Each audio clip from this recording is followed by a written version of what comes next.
Selamat pagi Ibu Guru dan teman-teman. Perkenalkan, nama saya Yayu Elizabeth Venais. Saya dari kelas Formasi C Angkatan ke-7 Universitas Citra Bangsa Kupang.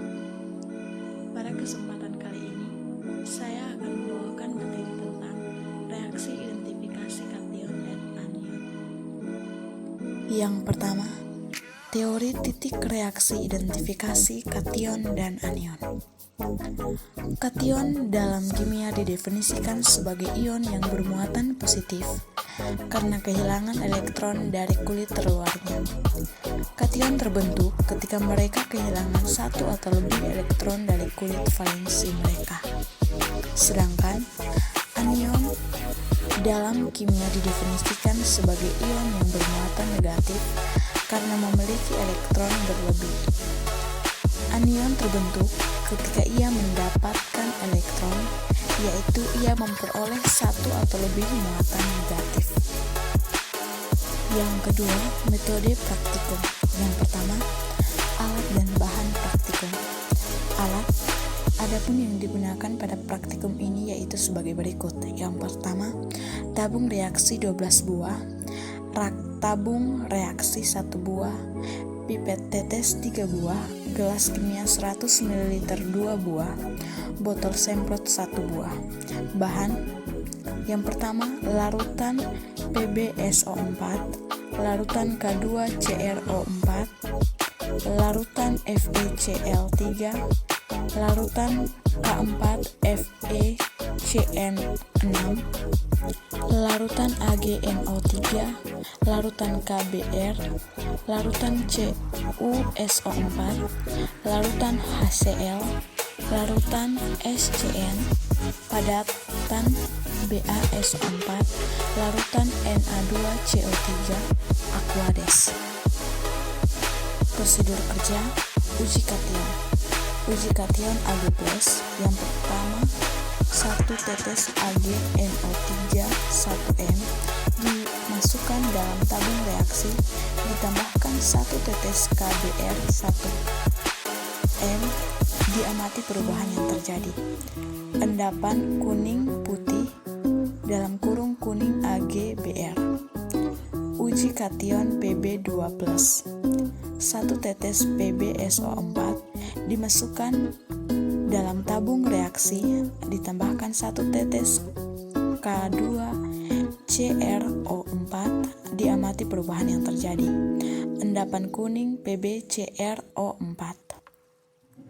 Uji kation Cu2+. 1 tetes CuSO4 dimasukkan dalam tabung reaksi, ditambahkan 1 tetes HCl2M, ditambahkan 1 tetes K4Fe dalam kurung Cn6, diamati perubahan yang terjadi. Endapan merah coklat Cu2Fe dalam kurung Cn6. Uji kation Fe3+. 1 tetes FeCl3 dimasukkan dalam tabung reaksi, ditambahkan 1 tetes K4FeCN6, diamati perubahan yang terjadi. Larutan berwarna biru. B. Uji spesifik anion. Uji SCN. 1 tetes larutan SCN dimasukkan dalam tabung reaksi, ditambahkan 1 tetes FeCl3, diamati perubahan yang terjadi. Larutan berwarna oranye. Uji SO4 2+.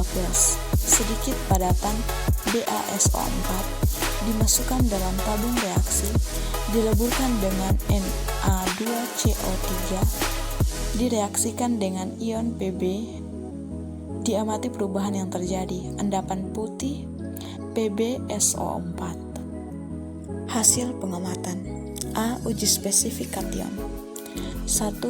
Ag+, perlakuan 1 tetes AgNO3 1M ditambah 1 tetes KBr 1M. Sebelum hasil pengamatan, sebelum, bening, sesudah, terdapat endapan putih kuning.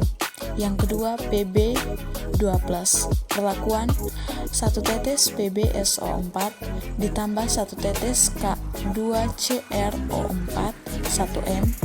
Hasil pengamatan sebelum putih, sesudah pengamatan terdapat endapan kuning. Yang ketiga, Cu2+, perlakuan 1 tetes CuSO4 ditambah 1 tetes HCl2n ditambah 1 tetes K4Fe dalam kurung Cn6. Hasil pengamatan sebelum berwarna bening, hasil pengamatan sesudah endapan merah coklat Cu2Fe Cn6. Yang keempat, Fe3+, perlakuan 1 tetes FeCl3 ditambah 1 tetes K4Fe Cn6. Hasil pengamatan sebelum kuning, sesudah pengamatan biru. Uji spesifik anion. Yang pertama, SCN, perlakuan 1 tetes larutan SCN ditambah 1 tetes FeCl3. Hasil pengamatan bening, sesudah terbentuk warna oranye. Yang kedua, SO4 2+, perlakuan endapan BaSO4 ditambah dilebur dengan Na2CO3 ditambah ion Pb. Hasil pengamatan sebelum padatan putih, sesudah endapan putih. Selanjutnya kita masuk dalam pembahasan. Dalam ilmu kimia, terdapat 2 cara untuk menganalisis zat-zat kimia yang belum diketahui spesifiknya. Cara itu adalah analisa kualitatif dan analisa kuantitatif. Dalam praktikum ini, analisa yang digunakan adalah analisa kualitatif, karena analisa ini berhubungan dengan identifikasi suatu campuran atau larutan yang tidak diketahui spesifikasinya. Langkah pertama yang harus dilakukan adalah mengidentifikasi suatu zat yang belum diketahui adalah membuat sampel atau contoh dalam bentuk cairan atau larutan. Kemudian terhadap larutan tersebut dilakukan uji terhadap ion-ion yang mungkin ada. Analisis kualitatif digunakan untuk mengidentifikasi kation dan anion di dalam larutan tertentu dengan uji spesifik. Uji spesifik dilakukan dengan penambahan bereaksi tertentu yang akan memberikan warna pada larutan atau endapan yang merupakan ciri untuk ion-ion tertentu. Dengan melihat ciri visual larutan senyawa uji, dapat diketahui kation dan anion dalam larutan tersebut. Sebelum mengidentifikasi berbagai konsentrasi dalam suatu campuran ion, biasanya dilakukan pemisahan ion terlebih dahulu melalui proses pengendapan.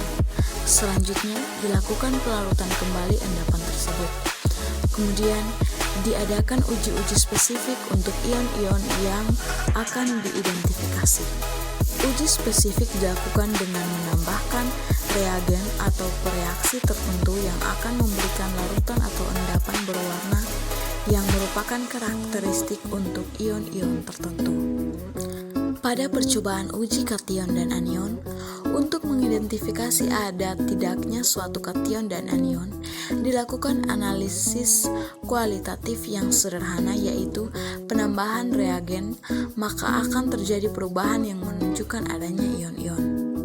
Dalam analisis kualitatif sistematis, kation-kation diklasifikasikan dalam 5 golongan. Berdasarkan sifat-sifat kation itu, terdapat beberapa reagensia.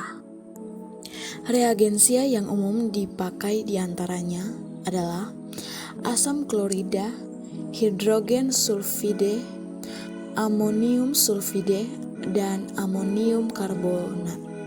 Klasifikasi kation berdasarkan atas apakah suatu kation bereaksi dengan reagensia. Reagensia ini dengan membentuk endapan atau tidak. Boleh dikatakan bahwa klasifikasi kation yang paling umum didasarkan atas perbedaan larutan dari klorida, sulfide, dan karbonat dari kation tersebut. Pada percobaan yang dilakukan yaitu uji kation, di mana kation yang diuji pada golongan 1 yaitu ion Ag+. Larutan yang digunakan yaitu AgNO3 yang ditambahkan dengan reagen atau reaksi KBr1n terbentuk endapan putih kuning. Hal ini terjadi karena adanya reaksi antar ion tiap larutan. Endapan putih kuning menunjukkan adanya ion Ag+ pada larutan sampel tersebut. Pada kation golongan 2 yaitu ion Pb2+, larutan sampel yang digunakan yaitu PbSO4 yang ditambahkan reagen K2CrO4-1m terbentuk endapan putih dari PbSO4.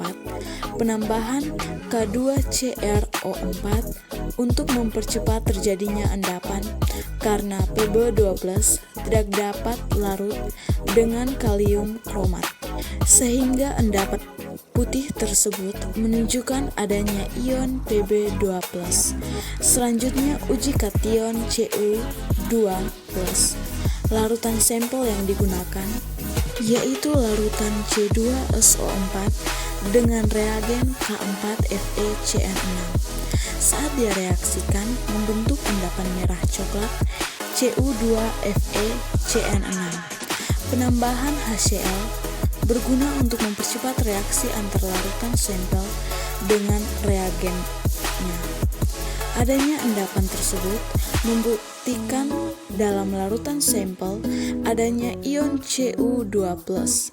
Pada uji kation golongan 3, saat percobaan ini pembuktian adanya ion Fe3+ dalam larutan sampel.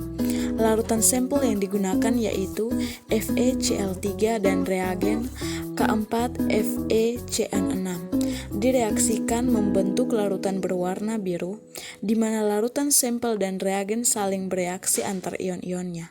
Larutan biru tersebut membuktikan adanya ion Fe3+ dalam larutan sampel.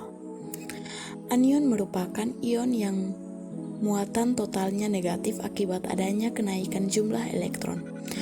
Atom dapat kehilangan atau memperoleh lebih dari satu elektron. Contoh ion-ion yang terbentuk dengan kehilangan atau memperoleh lebih dari satu elektron adalah Mg2+, Fe3+, S2-, dan N3-. N3+ dan Cl-. Ion-ion ini disebut ion-ion monoatomik karena ion-ion ini mengandung hanya satu atom.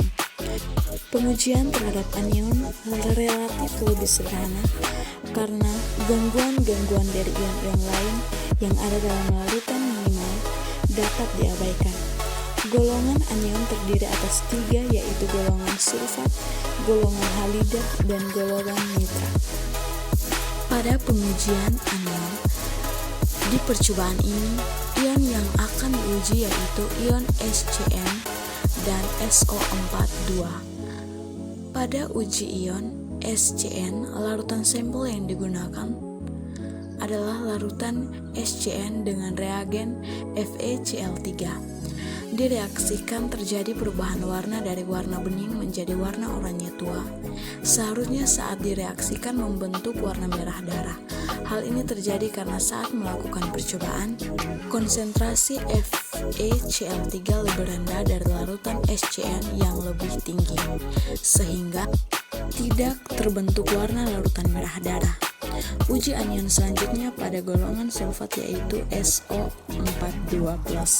Sampel yang digunakan yaitu padatan BaSO4 dengan menggunakan reagen Na2CO3 yang ditambahkan dengan ion Pb2 direaksikan membentuk endapan putih PbSO4.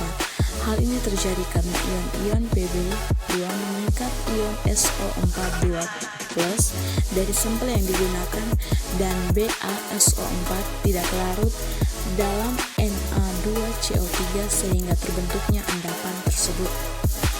Sekian pembahasan materi kali ini, semoga bermanfaat.